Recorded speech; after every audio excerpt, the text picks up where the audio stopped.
reer bariga ee maanta iyo isku maartay dadka ee gaalkacayda jooga ama dadka ee maartay ee ama garow ku nool ama dad isku qabo iska qabo boowe maartay beenti abuuran aan maqli jiray maartay ay waxoodo dhan waa iska warnabadeedo dad oo dhib badan male waana markii Talyaaniga saan ayagoo ilaahayeen kulligood anay islaamayeen dadkan dad nabadeed ya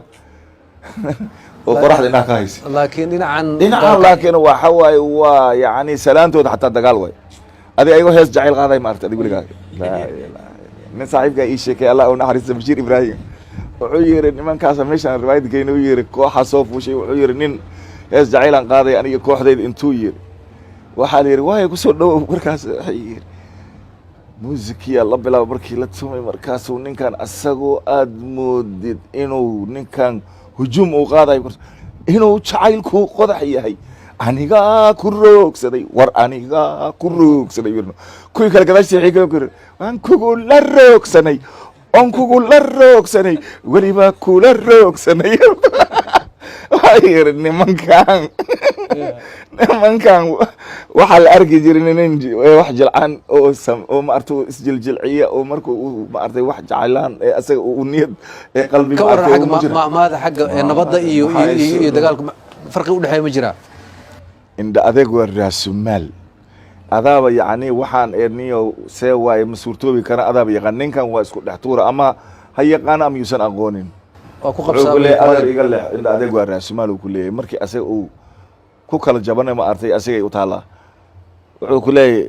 warniyo dagaal iyo rabsho ma fiicne ninka ragga walaalkaaga ma iska yani nabad kula noolaad warniyo iga tag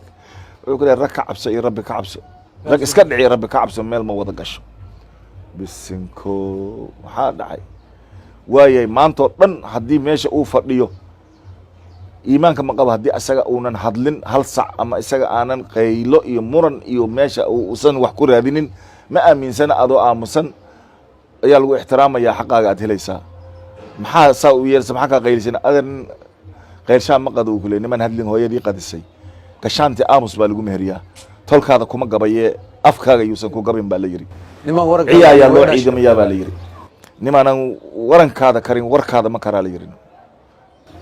dhinaca kale marka haddaan fiirino wax oo ka duwan ma jiraan afdaboolan dahab uu ku leeyahay ninkan hadal badan oo dhan ceeb oo dhan waaba ka carab wuxuu ku leeyahay adduunya ceebaa laga ordaa aakhirana cadaab ceeb khasaara karoon kan wuxuu ku leeyahay ceeb waa laba af maroojis ma gartaya adaaba yaqaana qabri ceebeed miyaad aragtay weligaaga maya haye ninkan wuxuu leeyahay warniyow haddii wax loogu tago oo la yidhahdo niyow faatixadan kaaga maraynaa raalli waayahay uu leeyahay kan soomaa waa ka soo jeedaa maxaa dhacay kan waxaa niyow faatixada si camal faatixa ku dhasha faatixa ma diido kanna wuxuu ku leeyahay nimaan aarsan uur hooyadiisu ku jiraa nimaanan shantaada kaa dhicinin sharci kaama celiyo yani waxii oo dhan waa cunfi xataa cadaalad darada wuxuu rabaa alla ka cabsiga inuu kaa dheeray wuxuu ku leeyahay faqi tolkii kama jana tago ma gartay kana wuxuu ku leeyahay tolkaada ee toobadaada halaysaa ya xagee marka farqiga u dhaxeeyo